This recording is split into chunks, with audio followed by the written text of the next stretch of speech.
Bismillahirrahmanirrahim. Assalamualaikum warahmatullahi wabarakatuh. Alhamdulillahi rabbil alamin. Wassalatu wassalamu ala sayyidina Muhammadin wa ala alihi wa sahbihi ajma'in, amma ba'd.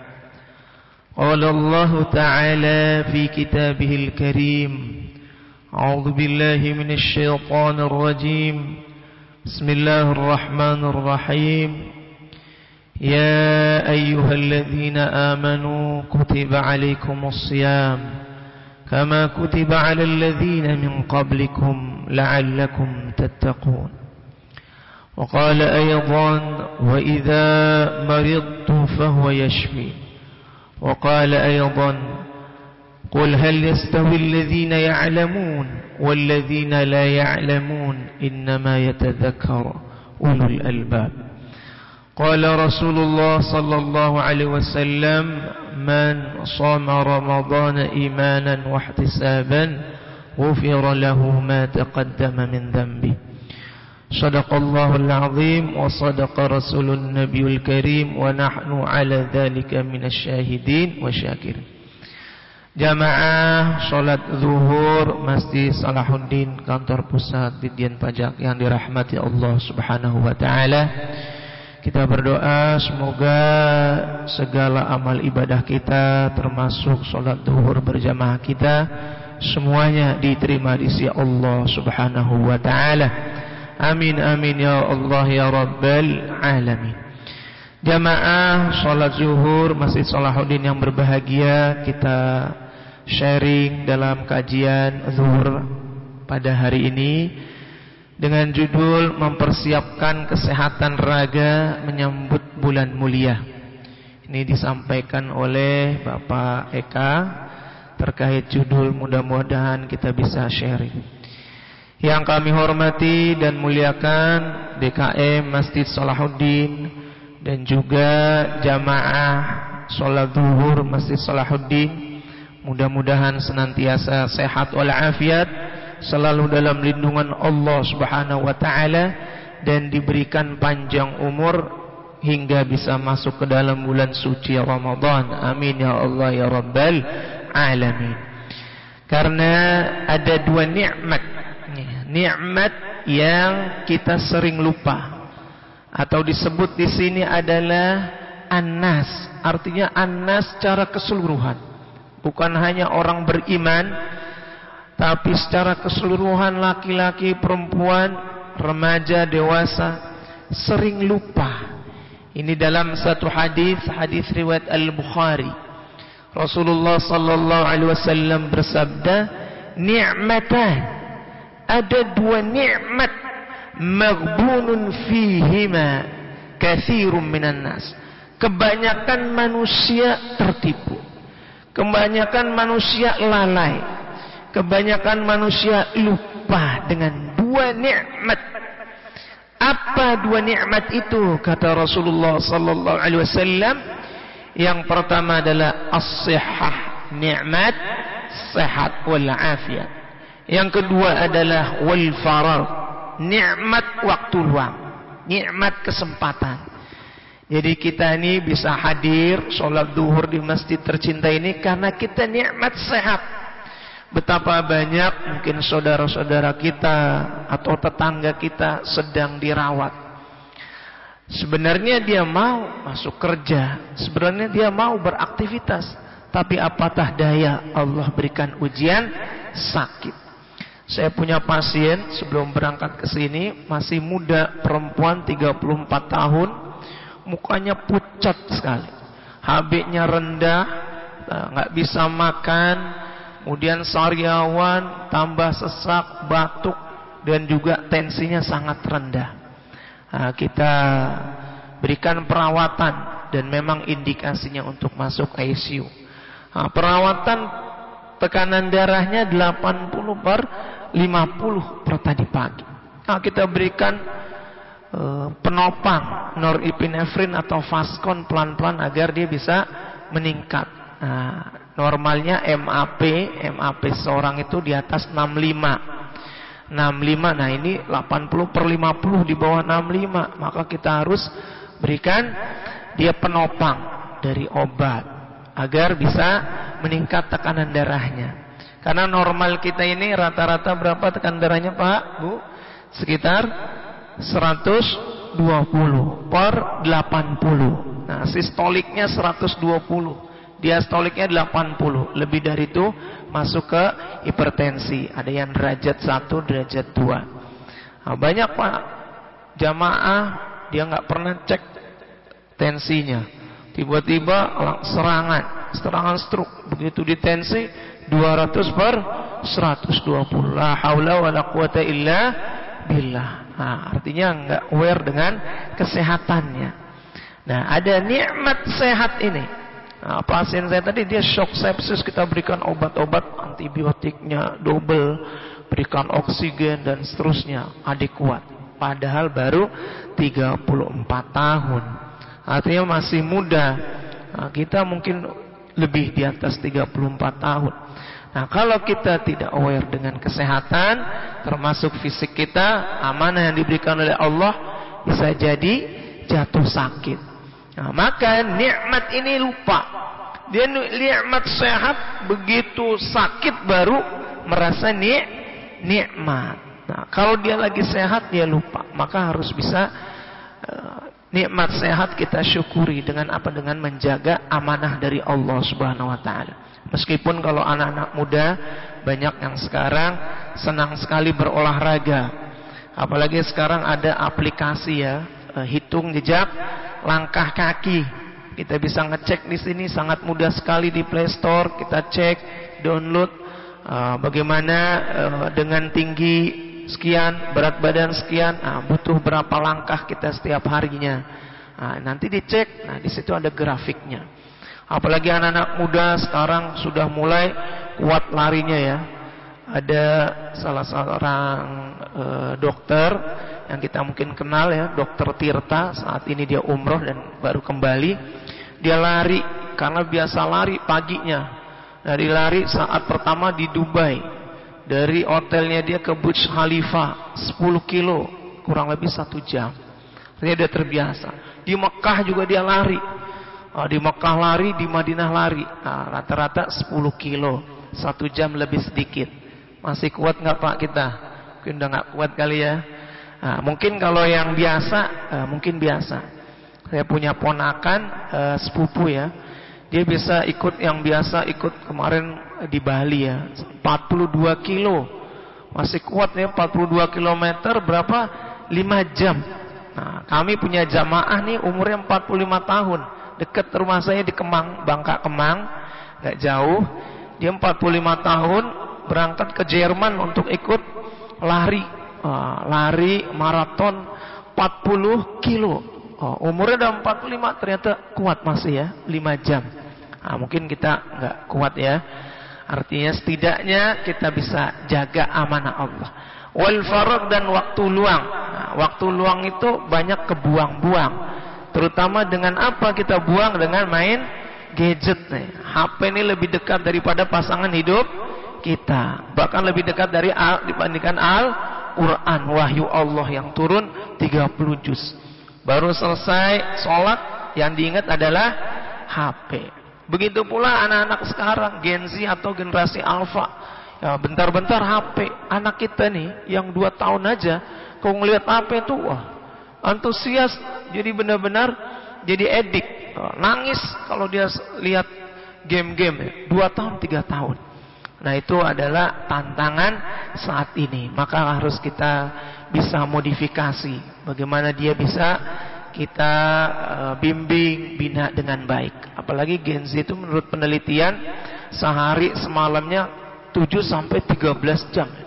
7-13 jam menghabiskan waktunya di gadget. Nah, kalau misalkan tidak diimbangi dengan kajian Islam, dengan ilmu agama, mungkin bisa semakin jauh. Maka kita harus optimalkan 2 nikmat yang Allah berikan. Yang pertama adalah sehat, yang kedua adalah wal farah. Nah, nikmat sehat apa yang kita harus persiapkan di bulan suci Ramadan nanti? Nah, sebentar lagi bulan suci Ramadan. Saat ini kita tanggal berapa, Pak? Tanggal 12 Sya'ban 1446 Hijriah. Nah, nanti maghrib 13 atau besok 13, Kamis 14, malam Jumat masuk nisfu Sya'ban. Artinya nisfu setengah. Artinya pertengahan Sya'ban itu malam Jumat. Nah, pertengahan Sya'ban malam Jumat artinya 2 pekan lagi masuk bulan suci Ramadan. Nah, maka kita harus persiapkan. Nah, mungkin kita sudah persiapkan sejak bulan Rajab. Nah, di sini disebutkan bulan Sya'ban itu bulan disebutkan oleh Rasulullah manusia sering lalai. Dzalika syahrun yaghfulun nasu anhu baina Rajab wa Ramadan, yaitu bulan Sya'ban. Bulan Sya'ban banyak manusia lalai. Padahal bulan Sya'ban itu adalah wa huwa syahrun turfa'u fihi al-a'malu ila rabbil alamin. Fa uhibbu an yurfa'a amali wa ana sha'im. Padahal bulan Sya'ban itu adalah bulan dinaikannya berbagai amalan kepada Allah Subhanahu wa taala, Rabb seluruh sekalian alam. Karenanya Rasul senang sekali saat dinaikannya amal dia dalam keadaan berpuasa. Artinya puasa termasuk puasa 13, 14, 15. Nah, puasa Ayyamul Bid setiap bulannya atau puasa Senin Kamis setiap pekannya. Kalau kita melakukan amal soleh itu kan dilipat gandakannya berapa, Pak? 10. Jadi kalau kita puasa 1 hari, berarti kalau lipat gandakan kali 10 berarti sama saja kita puasa nilainya 10 hari. Kalau kita tidak meninggalkan puasa 1 bulan itu, Ayyamul Bid atau Senin Kamis, ya minimal 3 hari saja, maka sama saja kita puasa selama 30 hari 1 bulan. Berarti kalau setiap bulan kita puasa 3 hari, maka sepanjang tahun nilai kita adalah dalam keadaan berpuasa. Itu nikmat. Nah, ini adalah pesan Rasul kepada Abu Hurairah. Ada 3 pesannya. Nah, salah satu pesannya adalah puasa Ayyamul Bid atau puasa 3 hari setiap bulan. Dan semenjak itu Abu Hurairah nggak pernah ninggalin, meskipun itu tetap hukumnya sunnah, bukan wajib. Nah, maka kita sudah biasakan mulai dari bulan Rajab. Nah, bulan Rajab yang sering disampaikan oleh Imam Abu Bakar Al-Balkhi rahimahullah taala, syahrun Rajab syahruz zara', bulan menanam. Kita sudah puasa sejak bulan Rajab, kita sudah olahraga setiap bulan Rajab, kita sudah qiyamul lail setiap bulan Rajab, karena itu menanam. Wa syahru Sya'ban syahru suqyiz zara', bulan Sya'ban bulan menyiram. Nah, ini sudah hampir pertengahan, kita sudah terbiasa puasa Senin Kamis, sudah terbiasa sholat duha, sholat tahajud, sedekah, olahraga kecil, exercise rutin. Nah, itu sudah mulai persiapan. Maka wa syahr Ramadan syahru hasadiz zara', bulan Ramadan bulan memanen atau memetik. Kalau kita sudah terbiasa olahraga, maka bulan Ramadan nikmat kita puasa tanpa jatuh sakit. Kecuali qadarullah, Allah sudah takdirkan kita sakit. Sekuat apapun kita, kalau sudah takdirnya sakit, ya Allah sudah berkehendak. Termasuk mati, kita hanya bisa ikhtiar menyempurnakan tugas kita manusia, ikhtiar menyempurnakan hidup kita sehat, meskipun ajal kita sudah ditentukan oleh Allah Subhanahu wa taala. Saya punya teman sejawat spesialis bedah ortoped, bedah tulang ya. Beliau yang pengarang Allah Sang Tabib. Nah, kalau ada yang kenal ya, Allah Sang Tabib.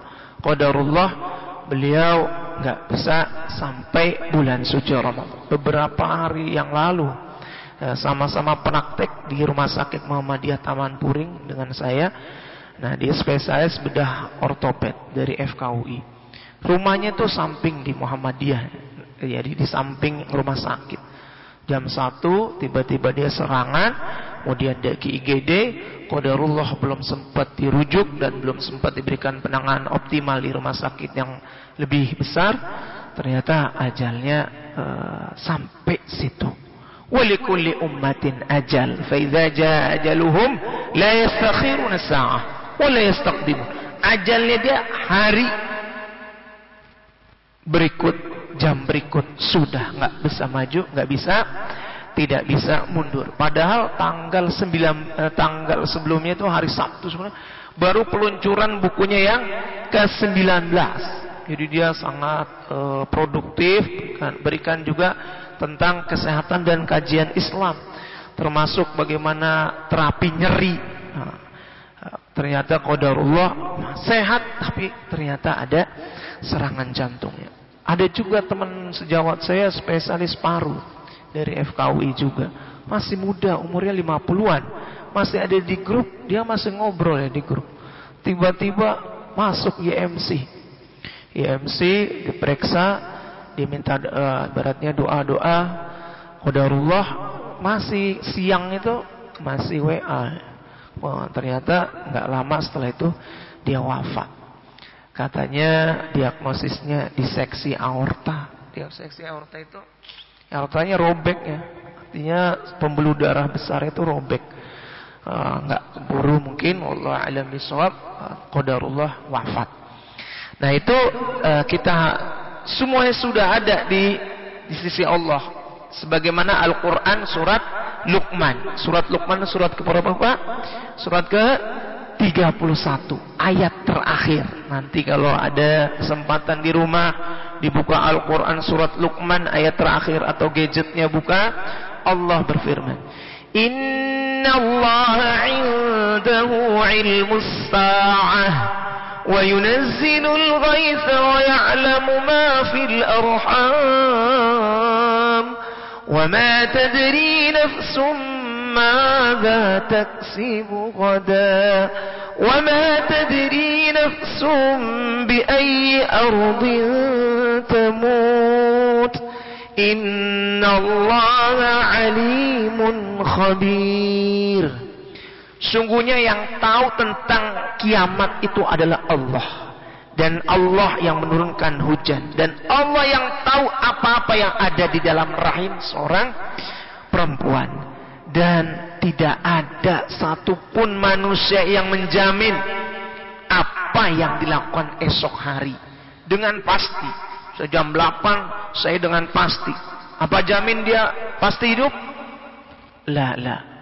Wallahu a'lam. Maka sebutannya insya Allah. Belum tentu karena kita nggak tahu. Dan tidak ada satupun yang jamin di mana dia akan mati. Bisa jadi di rumah, bisa jadi di rumah sakit, bisa jadi di jalan, di kendaraan. Nah, wallahu a'lam. Sungguhnya Allah yang Maha tahu dan Maha mengetahui. Maka ini siapa role model kita? Persiapan raga untuk masuk bulan suci Ramadan. Role model kita adalah Rasulullah sallallahu alaihi wasallam. Dia adalah teladan terbaik. Quran surat Al-Ahzab ayat 21. Maka bukan hanya dalam ibadah saja, tapi dalam pola dan gaya hidupnya terhadap kesehatan. Bahkan dalam sirah itu Nabi Muhammad sallallahu alaihi wasallam sakit berat itu dalam hidupnya hanya 2-3 kali saja. Nah, salah satunya saat dia diracun oleh wanita Yahudi dan saat dia ingin wafat. Nah, itu sakit beratnya. Selebihnya sehat. Artinya Rasul itu begitu peduli dengan kesehatannya, begitu peduli dengan hari-harinya. Bahkan pernah bergulat dia menang. Itulah Nabi kita, Nabi Muhammad sallallahu alaihi wasallam. Nah, kita lihat apa yang sering terjadi nih. Menurut WHO di sini ya, di sini disebutkan gaya hidup. Nah, gaya hidup sedentari. Apa itu? Nah, ini di sini disebutkan Kemenkes bahwa menjelaskan gaya hidup sedentari kegiatan yang mengacu pada segala jenis aktivitas yang dilakukan di luar waktu tidur dengan karakteristik keluaran kalori sangat sedikit. Jadi seorang cenderung malas melakukan aktivitas fisik atau kita sebutnya mager, malas gerak. Udah Allah berikan amanah tubuhnya, tapi dia mager, malas gerak. Apalagi sekarang teknologi maju, semuanya serba teknologi. Apa saja sekarang mau makan tinggal klik, udah datang. Nggak pakai kita mau di rumah, mau di kantor, mau di masjid, tinggal klik datanglah abang Gojek, ada GoFood, dan macam-macam. Mau kopi ada, mau teh, macam-macam. Semakin malas bergerak. Nah, maka itulah yang terjadi di dunia. Apalagi sekarang serba digital, semuanya dengan laptop atau gadget, berjam-jam. Maka orang yang sering berjam-jam biasanya kalau dia nggak bergerak dalam beberapa menit, 15 menit kita harus gerakan, biasanya bisa terjadi yang sering sekarang HNP. HNP atau bahasa awamnya saraf kejepit, nyeri tulang belakangnya, bahkan kebas, bahkan semutan, dan itu sudah sering. Kenapa? Karena dia lama di laptop atau di PC-nya. Maka harus digerakkan. Nah, masalahnya nih, penyakit jantung. Nah, ini tadi bicara penyakit jantung. Itu sampai saat ini masih nomor 1 penyebab kematian di Indonesia maupun di dunia. Di dunia maupun di Indonesia, penyebab kematian pertama jantung. Meskipun kalau biasanya ada yang sedikit intermezzo, lebih enak sakit jantung daripada sakit kanker. Bukan kantong kering, bukan ya. Kanker tuh maksudnya adalah cancer. Cancer itu, kanker tuh biasanya sakitnya lama, sampai akhirnya badannya kurus, nggak bisa makan, badan habis. Pasien saya kanker udah keluar cairan terus, sedot lagi, kemonya sakit, sampai badannya habis. Biasanya 11-12 bulan wafat, tapi sakitnya berat. Tapi kalau jantung biasanya lagi sholat pun bisa wafat. Mau sakit jantung, Pak? Ntar sholat asar sejak saat sujud wafat. Mau nggak wafat? Kita doain ya. Kenapa? Nah, itu beratnya. Sakit jantung nomor 1, meskipun lebih berat kalau penyakitnya cancer. Nah, di sini disebutkan ada berapa? Dari 17 juta kematian atau 31%. Lebih dari 17 juta. Diperkirakan nanti bisa meningkat 23,3 juta. Itu di dunia. Nah, kalau di Indonesia menurut Riskesdas, data riset kesehatan dasar, disebutkan di sini setidaknya 15 dari 1000 orang atau sekitar 2,8 juta individu di Indonesia menderita penyakit jantung. Nah, artinya kita harus jaga jantung kita. Nah, dari obesitas, penyakit kardiovaskuler, dan banyak penyakit-penyakit yang lain. Nah, ini leading cause of death globally. 2019 yang pertama ischemic heart disease, sakit jantung. Nah, ini diprediksi sampai 2030 nggak berubah. Artinya nomor 1. Nah, sakit jantung. Nah, kalau kita mau cek sangat mudah sekali. Kalau kita pegang tangan kanan kita atau tangan kiri kita, itu nama ada arteri. Nah, ini yang berdejut arteri radialis.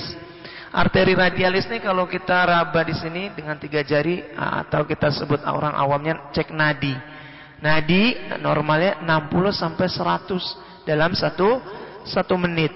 Nah, artinya dalam keadaan posisi istirahat. Kalau lari beda lagi ya. Lari kan berarti jantungnya lebih cepat, bisa sampai 120. Itu normal kalau dia setelah lari dicek.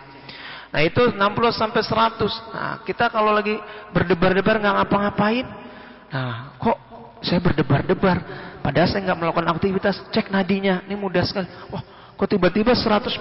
Nah, itu harus segera ke tenaga kesehatan atau ke dokter, periksakan apakah ada sesuatu, apakah AF atrial fibrillation atau yang lain 150 itu nanti dicek di EKG. Kalau enggak, ya tadi cepat sekali. Ini dia tidak berikan pertolongan adekuat, bisa meninggal. Yang kedua ini stroke. Nah, stroke itu gangguan pembuluh darah. Di mana? Di otak. Kalau tadi jantung itu di jantung, arteri karotis biasanya kalau nyumbat aja. Saya semester 2 dulu pernah gergaji kepala, dan juga kita buka badan nih, waktu kita belajar anatomi saya cek, oh jantung, oh ada namanya arteri karotis kecil sekali. Itu seperti selang kecil. Itu kalau tersumbat, udah cardiac arrest atau PJK, penyakit jantung orang mati. Itu secepat itu. Makanya kalau lagi ada belum lama ada Qori ya, Qori baca Isra Mi'raj. Kan lihat ya di YouTube-nya itu, walaupun insya Allah husnul khotimah, keadaannya baik sekali. Nah, baca Quran baru surat Al-Isra ayat pertama, subhanalladzi asra bihamdihi. Berdiri tiba-tiba inna wasamul basar jatuh, dok. Nah biasanya kalau jatuh kita nggak ada yang tahu nih, orang awam gimana cara BHD-nya, bantuan hidup dasar. Nah, kecuali kalau sudah belajar ya. Kalau jamaah-jamaah masjid biasanya nggak banyak tahu kecuali ada pelatihannya. Nah itu kita berikan apa, RJP, resusitasi jantung, paru dan juga ventilasi.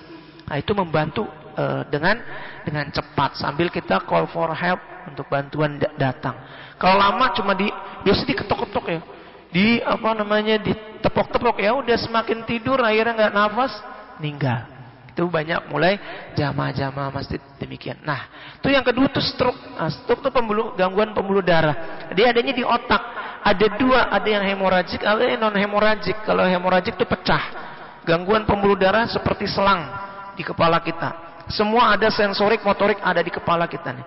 Kalau ada yang pecah tuh tidak diberikan penanganan, tidak dibuka oleh bedah saraf, tidak dibetulkan, akhirnya nggak lama perdarahan habis, meninggal. Kalau yang nyumbat, nah yang nyumbat itu berarti tersumbat. Di bagian mana dia nyumbat? Apakah area Wernicke, Broca atau area motorik, sensorik? Maka di situ dia bisa tersumbat dan bisa memberikan efek. Saya punya pasien saat itu dia bercengkerama dengan istrinya, ini laki-laki umur 71 tahun, ketawa-ketawa. Setelah itu dia tertidur. Begitu dia bangun tidur, ternyata dia nggak kenal istrinya lagi. Bayangin, itu baru di dunia loh ya. Gimana nanti di akhirat, fa idza ja'atis shakha yauma yafirru mar'u min akhi wa ummi wa abi. Semua orang sibuk dengan dirinya, nggak kenal lagi siapa. Oh, bapaknya, ibunya, anaknya, semua bahkan dibangkitkan dalam keadaan telanjang. Kata Aisyah, bagaimana ya Rasul? Apakah nggak malu? Nggak sempat lagi mikirin. Kenapa dia lagi mikirkan? Apakah dia bisa masuk lewat Siratul Mustaqim apa enggak? Apakah dia bisa masuk surga apa enggak? Nah itu ternyata paginya dia nggak kenal lagi. Istrinya tuh nangis. Dibawa, begitu kita cek, biasanya CT scan. Oh ternyata ada sumbatan. Nah, menyumbat memori. Kalau menyumbat memori dia lupa udah semua. Seperti orang jatuh kan kecelakaan. Nah, kadang dia lupa lagi yang amnesia. Udah nggak ingat lagi. Ada juga yang afasia, dia nggak bisa ngomong, nggak bisa paham dan sebagainya. Itu masih nomor 1, 2. Nah nomor 3 itu COPD ya. 2019 itu COPD itu PPOK. PPOK itu adalah sakit faktor risiko adalah rokok. Nah, mungkin suatu saat nanti kita bisa akan bahas bagaimana rokok elektronik, rokok konvensional sama-sama bahaya. Jangan menganggap rokok elektronik atau vape yang saat ini sedang banyak sekali orang pakai itu sama beratnya. Allah a'lam bishawab. Kita mungkin sebentar lagi. Berapa menit lagi? 5 menit lagi ya. Baik, ini adalah beberapa ya. 1/1000 berisiko jantung. Nah, maka kebiasaan merokok harus kita kurangi sampai udah hindari. Apalagi udah ada ayatnya, wala tulqu biaidikum ila tahluka. Jangan kau jatuhkan dirimu ke dalam kebinasaan. Udah jelas rokok nggak ada manfaatnya, kecuali hanya merasa nikmat saat itu. Dia merasa segala macam urusannya hilang saat itu. Dia merasa matanya terbuka ketika driver harus merokok saat itu, tapi efeknya berat. Yang jarang berolahraga maka mulailah aktivitas fisik. Yang konsumsi junk food, fast food mulai kurangi. 2 penyakit yang berat menyebabkan dari junk food, fast food apa? Yang pertama adalah dia garamnya, kedua gulanya. Nah, prosesnya kan cepat sekali. Kalau fast food, junk food cepat. Nah itu dia nggak peduli lagi, yang penting taste, delicious, nikmat, lezat, itu yang dijual. Entahlah isinya. Nah, ada minuman yang manis tuh, bila dicek gulanya tuh banyak sekali. Minuman yang bermerek ya, saya tidak sebut namanya, itu berat. Nah itu adalah bisa merusak. Kalau gula biasa diabetes, kalau tadi kadar garamnya tinggi bisa dia hipertensi, bisa jantung, ke yang lain-lain. Itu berat, maka harus dibatasi. Nah, kalau manis dulu 50 diabetes, sekarang udah 35 tahun udah diabetes. Karena makanannya siap saji, apa aja yang di depan mata dia beli di GoFood. Nah, kopi sekarang banyak banget ya kopi. Bayangkan kopi yang murah, gulanya lebih banyak ya. Yang penting enak, dibeli tiap hari minum kopi pagi siang. Bukan kopi asli ya, kalau kopi yang memang biji kopi itu mungkin ya ada manfaatnya ya. Baik ya memang ada beberapa manfaat. Tapi kalau yang udah campuran-campuran itu berat. Nah, ini WHO ya definisi sehat. Nah, sehat itu setidaknya ada 4 aspek utama: fisik, mental, spiritual, sosial. Fisik kita latih, exercise yang cukup, ya, kemudian tidur cukup, kemudian makan minum untuk kesehatan fisik, tegak punggung kita cukup. Kemudian mental. Ini banyak yang diserang mental sekarang. Depresi, kalau kita buka kesehatan jiwa, depresi yang berlebihan bisa menyebabkan bunuh diri. Maka di Jepang karena keimanannya kurang, begitu dia tidak mendapatkan prestasi, langsung lompat. Kalau mal-mal tinggi, lompat dari lantai 7 ke bawah, mati. Kenapa? Mentalnya nggak sehat. Saya punya teman ya. Teman saya tiba-tiba masuk berita di Bogor, ternyata dia gantung diri. Dia nulis di Facebooknya, nanti tolong jenazah saya bawa ke hadapan ibu saya. Bayangin, kalau hadapan dokter teman saya pernah sekelompok ya. Saya nggak sebutkan namanya. Mentalnya berarti sampai depresi. Nah, itu hati-hati mental. Spiritual kita kuatkan. Zikir, berdoa. Manusia itu lemah. Yang menguatkan adalah Allah Al-Qawi. Dan kesehatan sosial. Kita harus bisa hidup bersosialisasi. Udah sehat fisik, mental, spiritual, tapi sendirian aja nggak boleh. Nggak boleh soleh, hanya soleh, tapi muslih. Muslih itu membuat orang lain juga soleh. Cinta masjid, kemudian kita bersosialisasi di rumah dan bersosialisasi di tetangga. Nah, bagaimana kita bisa kuat? Nah, ini terakhir saya sampaikan adalah satu hadis dari Abu Hurairah, semoga Allah meridainya. Rasulullah bersabda, "Al-mu'minul qawi khairun wa habbu ilallah minal mu'minid dha'if." Mukmin yang kuat itu lebih baik dan lebih dicintai oleh Allah daripada mukmin yang lemah. Wa fi kullin khair. Meskipun dua-duanya baik, maka kita harus menjadi mukmin yang kuat. Ihris 'ala ma yanfa'uk, maka sungguh-sungguhlah untuk mendapatkan apa yang bermanfaat buatmu. Wasta'in billah, minta pertolongan pada Allah, wala ta'jiz, dan jangan merasa lemah. Wallahu a'lam bishawab. Karena waktunya sudah habis, insyaallah mudah-mudahan kita bisa melanjutkan di lain kesempatan. Kita tutup dengan baca doa. Bismillahirrahmanirrahim. Alhamdulillahirabbil alamin, hamdan yuwafi ni'mahu kafi wa mazidah. Ya Rabbana lakal hamdu kama yanbaghi li jalali wajhikal karim wa 'azimi sultanik. Allahumma shalli ala Muhammad wa ala ali Muhammad. Allahumma inna nas'aluka as-sihhah wal 'afiyah wa nas'aluka tamamal 'afiyah. Allahumma barik lana fi Sya'ban wa ballighna Ramadan wa ballighna Ramadan wa ballighna Ramadan. Allahumma aslih lana sya'nana kullahu wa la takilna illa anfusana tarfata 'ain wa la qalla min dhalik. Ya hayyu ya qayyum برحمتك نستغيث. ربنا هب لنا من أزواجنا وذرياتنا قرة أعين واجعلنا متقين إماما. ربنا اغفر لنا ولوالدينا وارحمهم كما ربونا صغارا. ربنا آتنا في الدنيا حسنة وفي الآخرة حسنة وقنا عذاب النار وادخلنا الجنة مع الأبرار يا عزيز يا غفار يا رب العالمين. سبحان ربك رب العزة عما يصفون وسلام على المرسلين والحمد لله رب العالمين. كفرة المجلس. سبحانك اللهم وبحمدك أشهد أن لا إله إلا أنت أستغفرك وأتوب إليك. الحمد لله رب العالمين. السلام عليكم ورحمة الله وبركاته.